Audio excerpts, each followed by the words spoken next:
அப்பா என்னை அழைத்து சென்ற அங்கோடம் அங்கிருந்த குயிலும் மயிலும் ஆடி திரிந்தன.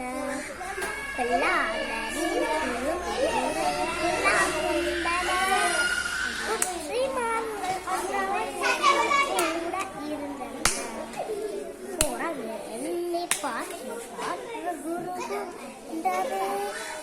ஜானை கூட பாடி ஆத்திருந்தது.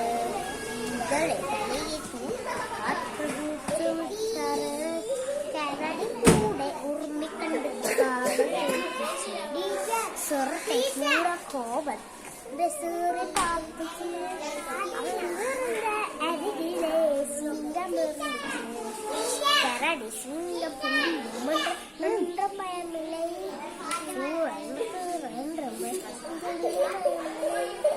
சென்ற அன்ற இனம் நக்கு தெரியவில்லை. மிருகசாட்சான் துளியும் பயமில்லை.